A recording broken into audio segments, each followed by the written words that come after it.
Hello success candidates. दोस्तों, मेरी पिछले वीडियो में आपने मेटल की केमिकल प्रॉपर्टी, धातुओं की रासायनिक गुणों में आपने उनकी ऑक्सीजन के साथ रिएक्शन देखी। उसके बाद की रिएक्शन में अभी एक्सप्लेन करने जा रहा हूँ। किंतु आपको एक और बात बता दूं, ऑक्सीजन की रिएक्शन में जैसे अगर हम आयरन के बारे में बात करें, लोहे के बारे में बात करें, तो इसको ऑक्सीजन के साथ अगर रख दिया जाए, मतलब जैसे अपन इसको एयर में रख दें, लोहे को यूं समझ लीजिए कि आपके पास कोई आयरन की रॉड है या कोई बर्तन है, उसको अपन ने ओपन एयर में रख दिया, तो क्या तुरंत उसी समय या ऑक्सीजन से रिएक्ट कर लेगा? क्या आंसर ही नहीं करेगा, बहुत धीरे धीरे करता है, हमें दिखाई भी नहीं देता, समझ में भी नहीं आता। हो सकता है एक दिन लग जाए, 4 घंटे लगे, 5 घंटे लगे, थोड़ा बहुत अपन को उसमें दिखाई दे। मतलब वेरी स्लो रिएक्शन या नो रिएक्शन भी बोल सकते हो, वेरी स्लो रिएक्शन होती है बहुत। किंतु इसी आयरन का अगर आपने पाउडर बना दिया, sprinkle of the iron, sprinkle छिड़कना, आप powder of the iron, iron के पाउडर को अगर आपने फायर के ऊपर, आग के ऊपर छिड़क दिया, तो दोस्तों ये बिल्कुल उसी तरीके से जलता है जिस तरीके से आप दीपावली की जो फुलझड़ी होती है जलाते हैं, उसी तरीके से ये जलता हुआ दिखाई देगा। एकदम से बिल्कुल जो है चिंगारियां निकालना चालू कर देगा। तो इस तरीके से तुरंत जल जाता है इसका पाउडर अगर छिड़क दिया जाए।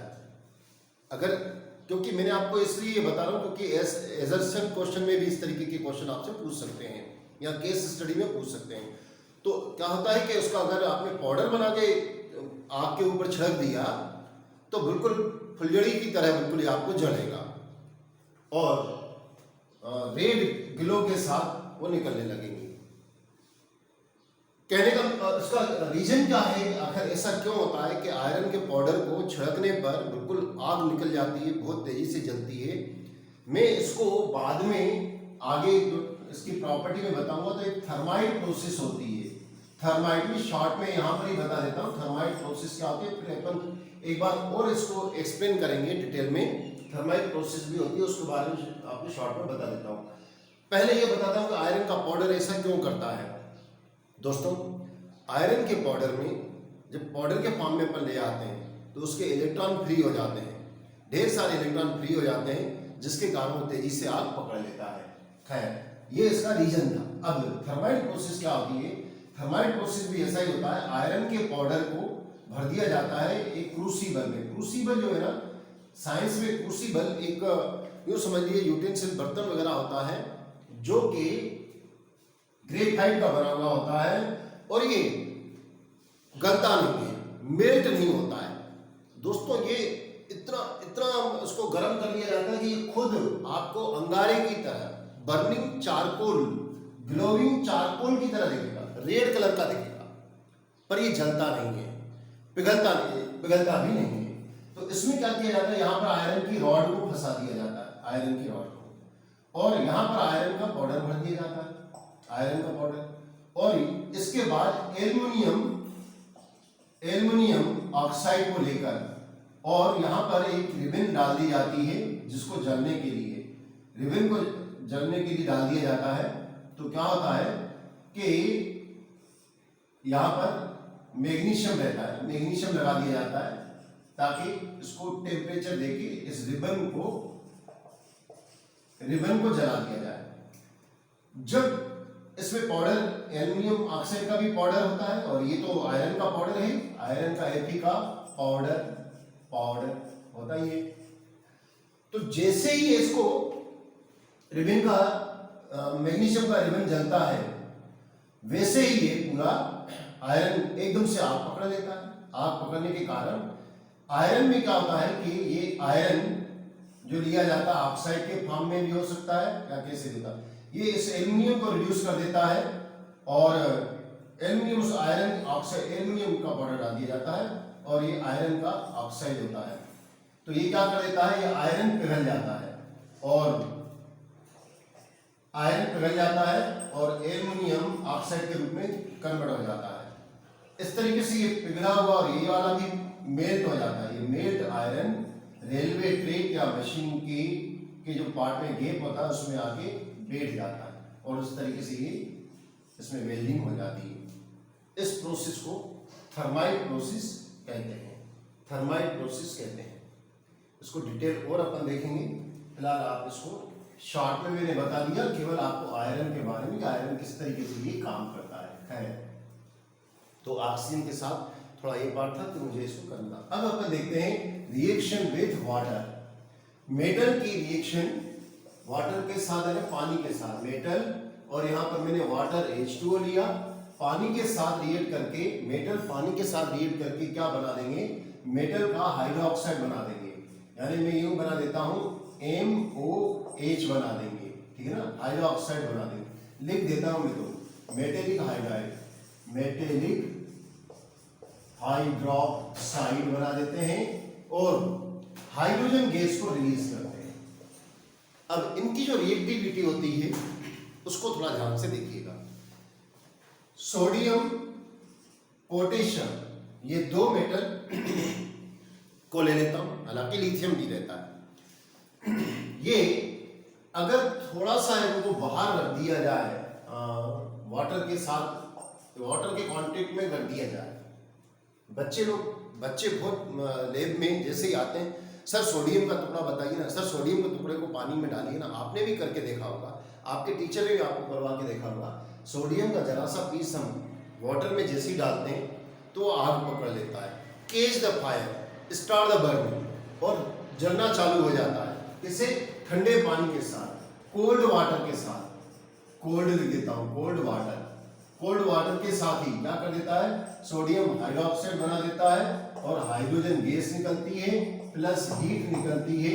इस तरीके से ये हाईली एक्सोथर्मिक, जिसमें हीट निकलती है, थर्मिक रिएक्शन। तो दोस्तों, जिस अभिक्रिया में, जिस रिएक्शन में हीट लिबरेट होती है, ऊर्जा निकलती है, तो उसको अपन एक्सोथर्मिक रिएक्शन यानी कि ऊष्मा क्षेपी अभिक्रिया कहते हैं। ऊष्मा क्षेपी अभिक्रिया कहते हैं, एक्सोथर्मिक रिएक्शन कहते हैं। तो ये क्या करता है, ये सोडियम इससे रिएक्ट करके पानी से सोडियम हाइड्रोक्साइड बनाता है। इसको कहते हैं सोडियम हाइड्रोक्साइड, जो कि क्षार होता है, बेसिक नेचर का होता है। सोडियम हाइड्रोक्साइड, हाइड्रोक्साइड जो कि बेस होता है, बेसिक नेचर का होता है, नेचर का यानी कि क्षार होता है और हीट को लिबरेट करता है। ऐसा ही पोटेशियम को ले लें तो पोटेशियम भी ठंडे पानी से भी रिएक्ट करके तुरंत आग पकड़ लेता है और पोटेशियम हाइड्रोक्साइड बनाता है, जो कि प्रबल क्षार, स्ट्रॉन्ग बेस होता है और हाइड्रोजन को लिबरेट करता है। और ये भी रिएक्शन में हीट निकलती है, एक्सोथर्मिक रिएक्शन होती है। तो इस तरीके से ये वाटर के साथ रिएक्ट करके सोडियम हाइड्रोक्साइड बनाते हैं और हाइड्रोजन गैस को रिलीज करते हैं। आप चाहे तो इसका स्क्रीनशॉट ले लें, मैं आगे और बता रहा हूं आपको। अब क्वेश्चन ये उठता है कि मेटल के साथ रिएक्शन वाटर की हो रही है, क्या सेम होती है? एक एग्जाम्पल और अपन देख लेंगे, क्योंकि इनकी रिएक्टिविटी कम होती जाती है और कुछ कंडीशंस भी होती हैं। जैसे अगर हम बात करें, हमने पहले बात करी सोडियम की और पोटेशियम की, अब हम बात करें मैग्नीशियम की। मैग्नीशियम की या मैग्नीज की बात करें, मैग्नीशियम जैसे कि मैंने प्रीवियस लेक्चर में भी बताया कि मैग्नीशियम के रिबन आपको मार्केट में मिल जाएगी, किंतु ऊपर से उसको एल्यूमिनियम ऑक्साइड की परत जम जाती है, तो आपको सैंड पेपर से रब करना पड़ेगा, ऑक्साइड की परत को उसको हटाना पड़ेगा और फिर इसको जलाइएगा तो डेंजरिंग फ्लेम के साथ आपको जलती हुई दिखाई देगी, मतलब अनारदाने की तरह ही जलता हुआ आपको दिखाई देगा। अब क्या पानी के साथ, जैसे इनको अपन ने पानी में डाला, आग पकड़ लिया, तो क्या ये भी पानी के साथ आग पकड़ेगा? आंसर है नो, बिल्कुल नहीं। ये ठंडे पानी के साथ तो आपका रिएक्शन करेगा ही नहीं, आपको इसको पानी तो देना पड़ेगा, पानी से रिएक्ट करेगा, किंतु आपको वाटर को हॉट करना पड़ेगा, गर्म करना पड़ेगा पानी। गर्म पानी में यानी कि गर्म पानी, हॉट वाटर, तब मैग्नीशियम इससे रिएक्ट करेगा और मैग्नीशियम हाइड्रोक्साइड बनाएगा और हाइड्रोजन गैस को रिलीज करेगा। ये भी एक्सोथर्मिक रिएक्शन होती है। एक्सोथर्मिक, ये सारी रिएक्शन एक्सोथर्मिक रिएक्शन होती है पानी के साथ रिएक्ट करने वाले की। अब क्या होता है कि मैग्नीशियम को जैसे अपन ने गर्म करके किया, एक और पहले मैं इनकी कैटेगरी में एक और बता दूं आपको, फिर मैग्नीशियम थर्ड नंबर पे अपन मैग्नीशियम की बजाय फोर्थ नंबर पे ले आएंगे। इसके पहले मैं एक और बता रहा हूं आपको, ये सोडियम है, ये पोटेशियम है, कैल्शियम के बारे में बात कर रहे हैं। जनरली कैल्शियम आपने दीपावली के समय में देखा होगा, कैल्शियम ऑक्साइड होता है जिसको क्विक लाइम कहते हैं। Quick lime, quick lime, Hindi में भी क्विक लाइम और इंग्लिश में भी क्विक लाइम। इसकी पानी से रिएक्ट करवाया जाता है तो ये स्लेग्ड लाइम बनता है, OH Holt wise, calcium hydroxide, जिसको कैल्शियम हाइड्रोक्साइड को अपन स्लेग्ड लाइम कहते हैं। और उसके ऊपर जो सफेद पानी बच रहा था, ट्रांसपेरेंट बना रहता है, उसको अपन क्लीन लाइम वाटर, स्वच्छ लाइम वाटर कहते हैं। इसको मैं रख कर रहा हूं, ये बाद में अपन बताएंगे इसके ऑक्साइड के बारे में। तो जो कैल्शियम जो है, अगर वो मेटल को ले लिया जाए और उसको पानी के साथ रिएक्ट करवाया जाए तो क्या ये भी ठंडे पानी से रिएक्ट करेगा? हाँ, रिएक्ट करेगा। किंतु ये जब रिएक्ट करेगा कोल्ड वाटर से, कोल्ड यानी ठंडे पानी से, तो ये बना देगा कैल्शियम हाइड्रोक्साइड, जिसको मैंने कहा कि पुताई के लिए यूज किया जाता है, व्हाइट वॉश के लिए यूज किया जाता है, और हाइड्रोजन गैस को रिलीज करेगा। किंतु यह आग नहीं पकड़ेगा। आप इसके साथ फायर को नहीं देख सकते हैं, इसके साथ आप आग को नहीं देख सकते हैं, पर एक चीज ये भी, हालांकि एक्सोथर्मिक है ना, एक्सोथर्मिक रिएक्शन यह भी है, पर आग निकलती हुई नहीं दिखाई देगी। क्यों? क्योंकि यह हीट तो प्रोड्यूस करता है, किंतु इतनी नहीं प्रोड्यूस करता है कि हाइड्रोजन को जला सके। अब हाइड्रोजन को जला नहीं सकता है ना, तो क्या होता है कि ये जो मेटल रहती, जो पूरी मेटल तो हाइड्रोक्साइड में कन्वर्ट नहीं हो रही होती, कुछ मेटल बची रही होती है, तो ये हाइड्रोजन गैस है ना, इस मेटल से चिपक जाती है। ये हाइड्रोजन गैस इस मेटल को प्रेशर लगा रही होती है इस तरीके से। तो ये जो हाइड्रोजन गैस के कारण ये मेटल ऊपर, मेटल या मेटल का जो हाइड्रोक्साइड है OH, ये दोनों ऊपर तैरने लगते हैं। इसलिए इसमें अपन को ऐसा लगता है कि जैसे उसको जैसे दूध उबल रहा हो वैसे उबलता हुआ दिखाई दे रहा होता है। एक्चुअली ये हाइड्रोजन गैस होती है जो इसको ऊपर फ्लोट यानी कि तैरता रहता है कैल्शियम, क्योंकि इसमें हाइड्रोजन गैस इसको क्या करती है, इसके चिपक जाती है इसके साथ, जिसके कारण ये आपको तैरती हुई दिखाई देती है। सेम केस मैग्नीशियम के साथ भी होता है। मैग्नीशियम हाइड्रोक्साइड बनता है और उसके बाद क्या होता है, मैग्नीशियम हाइड्रोक्साइड बनने के बाद भी सॉल्यूशन में तैरता हुआ दिखाई दे रहे होते हैं। तो तैरते हुए दिखाई देने के कारण, फ्लोट होते हुए दिखाई देने का कारण क्या है? क्योंकि मेटल और मेटल के हाइड्रोक्साइड के साथ जो हाइड्रोजन गैस लिबरेट होती है वो मेटल के साथ स्टिक हो जाती है, स्टिक यानी कि चिपक जाती है, जिसके कारण ये मेटल तैरती रहती है, फ्लोट करती हुई रहती है। इस बात को अपन को ध्यान देना है, क्योंकि 80% पेपर, दोस्तों में मेरी बात को उसको बहुत अच्छी तरीके से सुनो, आपके साथ बैठने वाले कई ऐसे कैंडिडेट होंगे जो 80% पेपर्स बिल्कुल राइट करके आते हैं, और हो सकता है उनमें से आप भी हो। 80% राइट करके आने के बाद सोचते हो यार 80% राइट हो गया, हमारा सिलेक्शन होगा या नहीं होगा। तो दोस्तों, जो कंपटीशन चालू होती है ना, वो 80% के बाद ही चालू होती है, और वही सक्सेस हो पाता है जिससे बहुत डीपली स्टडी की हुई हो। तो इस तरीके से आप इसको ध्यान रखिएगा, ये क्यों फ्लोट होते हैं। तो ये आपको मैंने तीसरे नंबर ठंडे पानी से कोल्ड वाटर के साथ रिएक्शन बताई। किसके साथ? ये 1, 2 रिएक्शन, 3 और 4 रिएक्शन में क्या है, आपको हॉट वाटर लेना पड़ेगा। गर्म पानी के साथ ये मैग्नीशियम रिएक्ट करेगा। अब फिफ्थ अपन देखें तो भाई एल्युमिनियम है, एल्युमिनियम क्या रिएक्ट करेगा। और फिफ्थ में ही मैं ले लेता हूं आयरन। क्या आयरन रिएक्ट करेगा पानी से? तो आप कहेंगे नहीं सर, आयरन तो हमने खुद देखा, और आयरन के कई ऐसे यूटेंसिल जिसमें हम पानी को गर्म भी कर रहे होते हैं। तो आयरन और एल्युमिनियम ये पानी से रिएक्ट नहीं करके पानी के स्टीम यानी कि भाप, यहां पर भी H2O, यहाँ भाप लिख देता हूँ हिंदी में, भाप से रिएक्ट करते हैं, स्टीम से रिएक्ट करते हैं, स्टीम से, भाप से रिएक्ट करते हैं। और भाप से रिएक्ट करके याद रखिएगा ये क्या बना रहे हैं, आप देखिए इसको, ये आपको घुमा सकता है, क्योंकि यहां पर सारे मेटल क्या बना रहे हैं, हाइड्रोक्साइड बना रहे हैं। क्या बना रहे हैं, हाइड्रोक्साइड बना रहे हैं। किंतु ये क्या बना रहे हैं, हाइड्रोक्साइड नहीं बना रहे हैं ये बना रहे हैं ऑक्साइड, और हाइड्रोजन गैस को रिलीज कर रहे हैं। यानी ये एल्युमिनियम ऑक्साइड बना, ये आयरन ऑक्साइड बना। दोस्तों ये एल्युमिनियम ऑक्साइड बना, ये आयरन ऑक्साइड बना। ये हाइड्रोक्साइड नहीं बनाया इन्होंने, और इन्होंने नहीं ठंडे पानी से नहीं गर्म पानी से रिएक्ट करा, इन्होंने स्टीम से रिएक्ट करा। एक क्वेश्चन भी कभी कभी आता है कि गर्म पानी से आदमी ज्यादा जलता है या स्टीम से ज्यादा जलता है, तो आंसर होता है स्टीम से। स्टीम में बहुत ज्यादा एनर्जी होती है जो कि इसको रिएक्ट करने के लिए हेल्प कर देती है।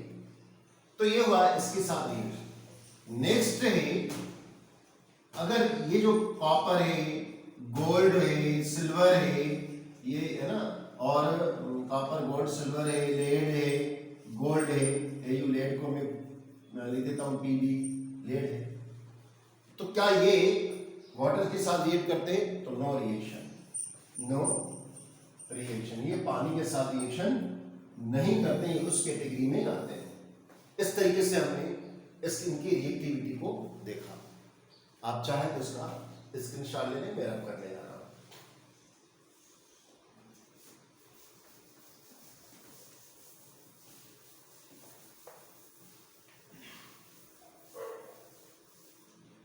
नेक्स्ट है reaction with dilute acid, reaction with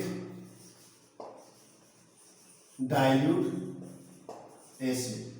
यह भी बहुत इंपॉर्टेंट टॉपिक है, एग्जाम के पॉइंट ऑफ व्यू से भी बहुत ज्यादा इंपॉर्टेंट टॉपिक है, क्योंकि यहां से क्वेश्चन बनते हैं, मेटल नॉन मेटल में यहां से भी बनते हैं। जैसे डाइल्यूट एसिड के साथ अगर हम बात करें सोडियम की या पोटेशियम की या जिंक की बात कर देते हैं, या हम इसको मैग्नीशियम के बारे में बात कर देते हैं, तो ये सारी मेटल डाइल्यूट एसिड जैसे HCl है, जैसे H2SO4 है, इनके साथ रिएक्शन करके ये लोग क्या करते हैं, हाइड्रोजन को लिबरेट करते हैं। मतलब हम यूं कह सकते हैं कि metals react with dilute acid to form salt and liberate hydrogen। ये NaCl बना देगा, H2 गैस निकलेगी। इसमें भी ये पोटेशियम सल्फेट बना देगा और हाइड्रोजन गैस को लिबरेट कर देगा, बैलेंस कर देंगे इक्वेशन को। और ये भी जिंक क्लोराइड बना देगा और हाइड्रोजन गैस को निकाल देगा। सेम केस मैग्नीशियम क्लोराइड बनेगा, हाइड्रोजन गैस को लिबरेट कर देगा। क्या है कि metals react with the acid like hydrogen, ये स्ट्रॉन्ग एसिड है, hydrochloric acid H2SO4 react with hydrochloric acid और HCl को liberate the hydrogen gas, hydrogen gas को लिबरेट करते हैं। ये स्ट्रॉन्ग एसिड। एक और एसिड को देखते हैं, जैसे मैं सोडियम को ले रहा हूं और इसको एक खाने वाला जिसमें आप विनेगर के रूप में यूज करते हैं, इसको एसिटिक एसिड कहते हैं, एसिटिक एसिड, एसिटिक एसिड। इसको एक और नाम से जाना जाता है ग्लेशियर एसिड, ग्लेशियर एसिड के नाम से भी जाना जाता है। इसकी रिएक्शन करके क्या हो जाता है, ये इसके दो मॉलिक्यूल ले लेता हूं मैं, तो ये बना देता है सॉल्ट, जिसको बोलते हैं सोडियम एसीटेट, सोडियम एसीटेट, और हाइड्रोजन गैस को लिबरेट कर देता है। इस तरीके से मेटल्स जो हैं वो रिएक्ट करते हैं एसिड से और हाइड्रोजन गैस को लिबरेट करते हैं और सॉल्ट बनाते हैं। इनकी रिएक्टिविटी भी अलग अलग होती है। अलग अलग होने के कारण कुछ बहुत ज़्यादा रिएक्टिव होते हैं, जैसे सोडियम है, पोटेशियम है, फिर मैग्नीशियम, ऐसे आयरन, जिंक, निकल को हम देखते हैं। अभी मैं इसको थोड़ा रब कर रहा हूँ, इनकी रिएक्टिविटी का सीक्वेंस बाद में। एक और बात पहले बताने जाऊँ, पहले इतना चाहो तो आप इसका स्क्रीनशॉट ले लो। अब क्वेश्चन यहां से नहीं आता है, क्वेश्चन कहां से बनेगा आप इसको देखिएगा। क्वेश्चन ये है कि ये जो रिएक्टिविटी है मैंने HCl के साथ बताई, H2SO4 के साथ बताई, किंतु ऑक्सीडाइजिंग एजेंट लिए जाए जैसे HNO3 ऑक्सीडाइजिंग एसिड है क्या, और ये भी स्ट्रॉन्ग एसिड है, hydrochloric acid H2SO4 sulphuric acid, और इसका नाम है नाइट्रिक एसिड, नाइट्रिक एसिड। तो क्या नाइट्रिक एसिड के साथ भी यही होगा जो बाकी एसिड के साथ हो रहा है कि धातुएं इसके साथ रिएक्शन करके सॉल्ट बनाएंगी और हाइड्रोजन गैस लिबरेट करेंगी? तो आंसर है नो, नहीं। देखो क्या होता है कि जैसे मैंने लिया ये जिंक और इसकी रिएक्शन मैंने कराई HNO3 के साथ, तो ये हाइड्रोजन गैस नहीं बनाता है, क्या बनाता है?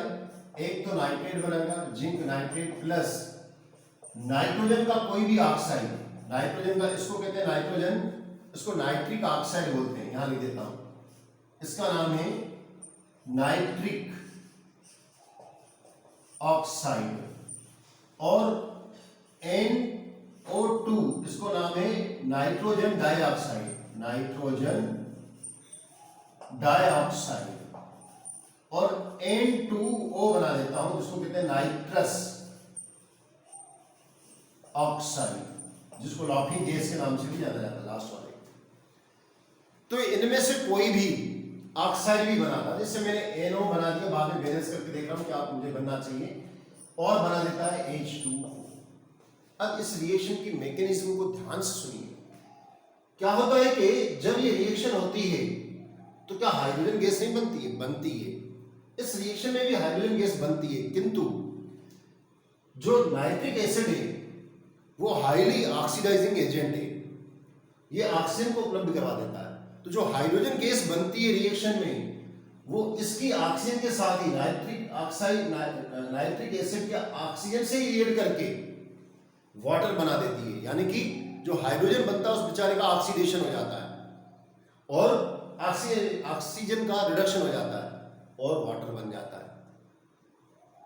और दूसरा जो बचता है नाइट्रोजन, वो जो, क्योंकि नाइट्रोजन अब बैलेंस अपन करेंगे, ये थोड़ा मैंने रिएक्शन को बैलेंस करा, यूं समझो। अब इसमें क्या हुआ, दो नाइट्रोजन यहां पर और एक ये निकला, तो हमें तीन, और हाइड्रोजन को बाद में बैलेंस कर देते हैं। तो हाइड्रोजन को भी बैलेंस करना पड़ेगा हमको रिएक्शन में। अगर तीन लेते हैं तो वहां तो हाइड्रोजन तो ऑलरेडी दो हैं, चार लेके देखो तो चार तो हो गए, 2 यहां लगा देंगे तो हाइड्रोजन 4 हो जाएंगे, और 2 और ये 3 हो जाएंगे, तो हो सकता है बैलेंस हो जाए, तो 4 ले लेते हैं। अगर इसके आगे 2 लगा दिए तो हाइड्रोजन तो 4 हो गए। अब 2 तो चले गए, बाकी इसके 2 नाइट्रेट चले गए यहाँ पर, NO3, जो एक बचा लास्ट में NO3, तो उसकी एक ऑक्सीजन, क्योंकि 2 हैं तो टोटल ये कितने, 4 हैं, आगे 4 है ना, 4 है, NO3, 2 तो चले गए ये वाले, बाकी बच रहे 2, तो इन 2 की एक एक ऑक्सीजन यहां पर चली गई, यानी कि बाकी बचा NO2, तो इसको ये NO2 कर देता हूं, NO2 आगे लगा देता हूं 2, ये बैलेंस। तो कहने का मतलब यह है कि इसमें जो बाकी बचता है नाइट्रेट का ये वाला ग्रुप, वो नाइट्रोजन के ऑक्साइड के रूप में अलग हो जाता है। और दोस्तों जब इसको आप लैब में हम करते हैं, मेरे इसी चैनल पे कोई ना कोई एक्टिविटी है, नहीं तो मैं एक नई एक्टिविटी कुछ दिन के बाद अभी 2-4 दिन में डालूंगा, तो मैं आप लोगों को बता दूंगा, आप उसको देखिएगा, एक्टिविटी करता हुआ मैं बताऊंगा आपको। तो ये ब्राउन कलर की गैस के रूप में निकलती है, ब्राउन कलर्ड गैस के रूप में।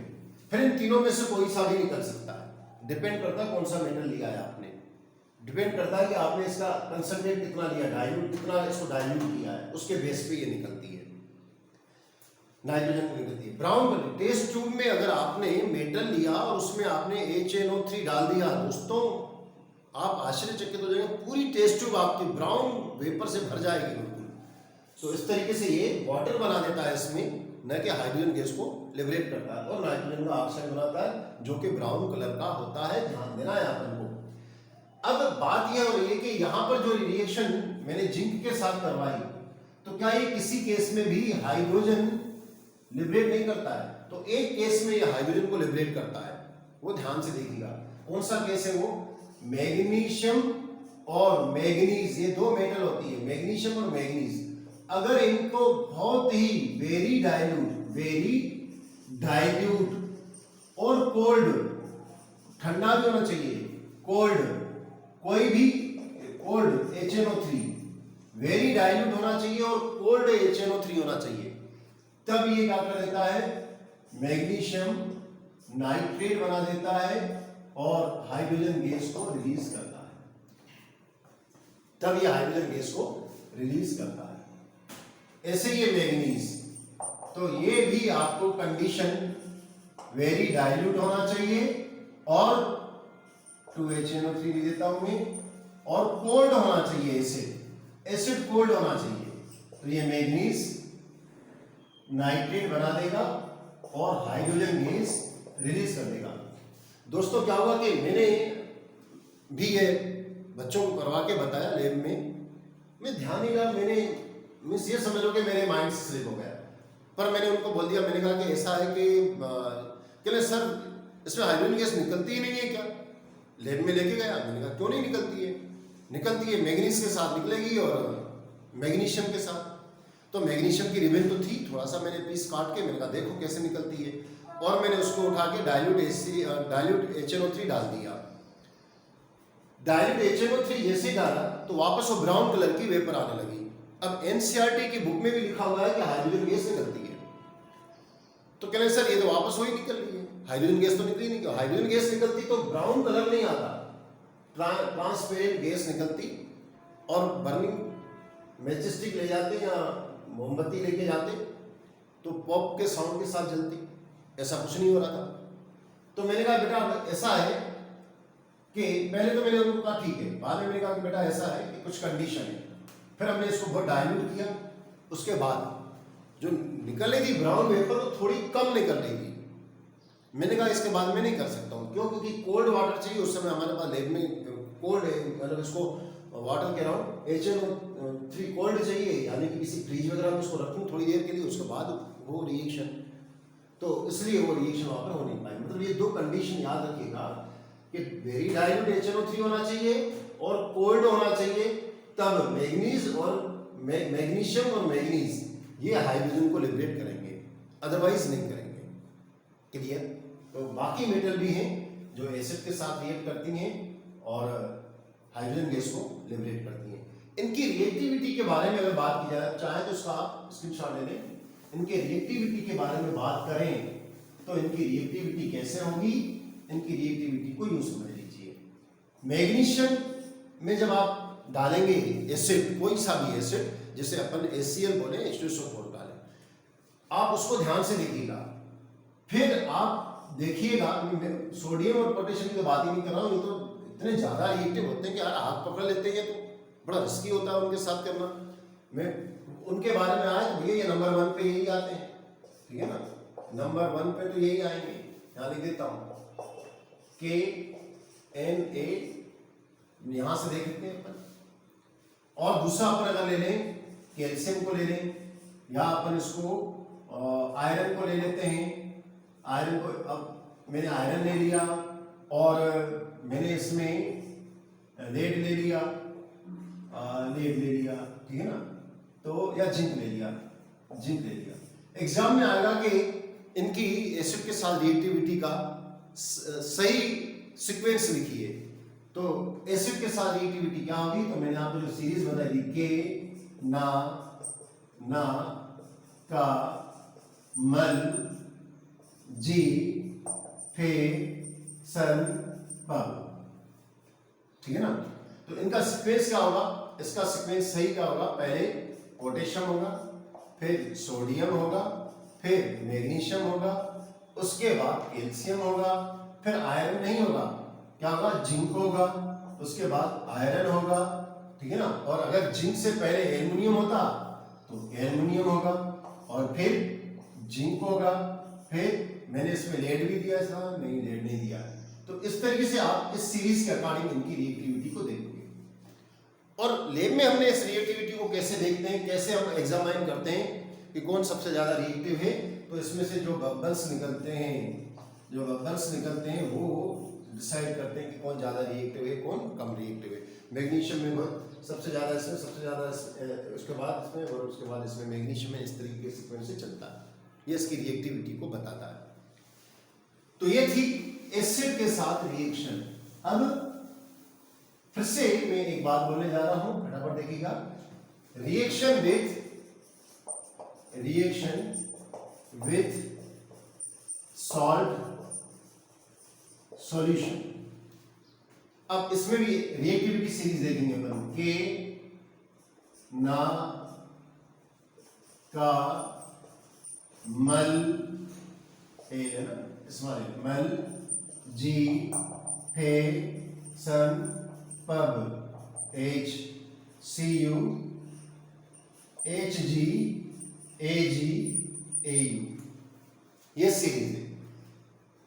अब एक एग्जांपल पहले ले लो, इनकी रिएक्शन क्या होगी। जैसे मैंने क्या करा, कॉपर सल्फेट का एक्वियस यानी कि पानी में बना हुआ, जल में बना हुआ, एक्वियस वाटर में बना हुआ सॉल्यूशन लिया, इसमें जिंक डाल दिया, तो क्या हो जाएगा, मेटल में जिंक इसके रिएक्ट करेगा, ये बन जाएगा जिंक सल्फेट एक्वियस, और कॉपर सॉलिड स्टेट में बाहर आ जाएगा। यहां एस यानी सॉलिड स्टेट। एक और एग्जांपल देखो, मैंने क्या करा, जिंक सल्फेट ले रहा हूं, जिंक सल्फेट का एक्वियस सॉल्यूशन लिया, और इसमें जिंक सल्फेट के सॉल्यूशन में मैंने चलो आयरन डाल दिया, आयरन।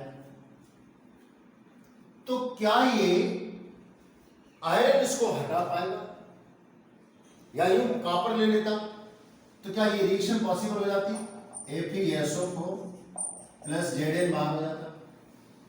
एक एग्जांपल ये देखो, दूसरा एग्जांपल फिर से ले रहा हूं, जिंक सल्फेट एक्वियस यानी पानी में बना हुआ, और कॉपर लिया, तो कॉपर सल्फेट बना और जिंक बाहर। क्या ये पॉसिबल है या नहीं है, दो रिएक्शन है? तो आंसर है कि नहीं, ये दोनों रिएक्शन पॉसिबल नहीं है। क्यों? क्योंकि याद रखिएगा, इस सीरीज को देखिए, जो भी हाईली रिएक्टिव होता है वो अपने से लेस रिएक्टिव मेटल को उसके सॉल्यूशन में से निकाल देता है। यहां पर देखो, आयरन जिंक से कम रिएक्टिव, जिंक के नीचे है, जिंक से कम रिएक्टिव है, इसलिए जो लेस रिएक्टिव है वो हाईली रिएक्टिव मेटल को उसके सॉल्यूशन में से बाहर नहीं कर सकता है, इसलिए ये इसको बाहर नहीं कर पाएगा। हाँ, इसकी जगह पर अगर मैं एल्युमिनियम डाल देता तो रिएक्शन कुछ और होती, जैसे मैं यहाँ लिख के बता देता हूँ। जैसे ये मैंने एल्युमिनियम डाला, अब ये रिएक्शन पॉसिबल हो जाएगी, यहाँ जाएगा, यहाँ बन जाएगा एल्यूमिनियम सल्फेट, ठीक है ना, होल थ्राइस। बैलेंस बात में देखते हैं, और ये जिंक अलग हो जाएगा। तो हाईली रिएक्टिव मेटल अपने से लेस रिएक्टिव मेटल को उसके सॉल्यूशन में से निकाल देता है। जैसे यहाँ पर कॉपर सल्फेट में अपन देख रहे हैं, कॉपर बहुत नीचे है, कम रिएक्टिव है, जिंक उससे ज्यादा रिएक्टिव है, तो जिंक उस पे कॉपर को उसके सॉल्यूशन में से डिस्प्लेस कर देगा और उसकी जगह पर खुद आ जाएगा। तो इस तरीके से highly reactive metal displace the less reactive metal from their solution. यह आपको याद रखना है, इससे ढेर सारी रिएक्शन बन सकती हैं। इस रिएक्टिविटी सीरीज के थ्रू आप उसको याद करके रख सकते हैं। क्लियर? मैं रख कर रहा हूं उसको भी।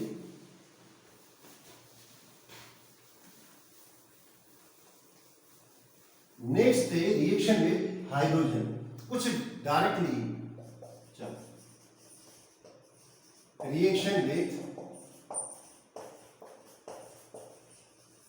हाइड्रोजन क्या होता है कि जो बहुत हाईली रिएक्टिव मेटल है, जैसे सोडियम है, उसको अगर हाइड्रोजन गैस के साथ रख दिया जाए तो रिएक्शन करके ये क्या बना देंगी, हाइड्राइड बना देती है, सोडियम हाइड्राइड।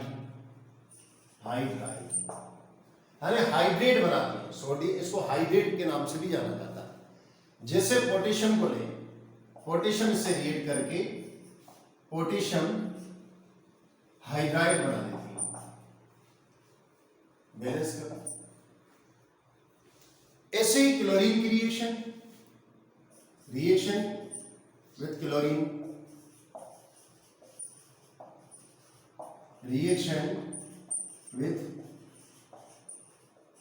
क्लोरीन, ये मेटल्स क्लोरीन के साथ रिएक्ट करेंगे। जैसे सोडियम है, इसको क्लोरीन के एनवायरनमेंट में रख दिया जाए तो सोडियम क्लोराइड बना देंगे, यानी क्लोराइड। ये क्लोरीन या कोई भी हेलोजन हो, याद रखिए दोस्तों, हेलोजन को एक से दर्शाते हैं, इससे हेलोजन में आता है फ्लोरीन, क्लोरीन, ब्रोमीन, आयोडीन।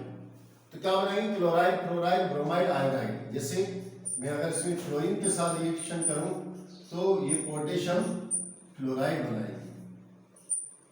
इस तरीके से मेटल्स हाइड्रोजन के साथ और क्लोरीन के साथ रिएक्ट करती हैं।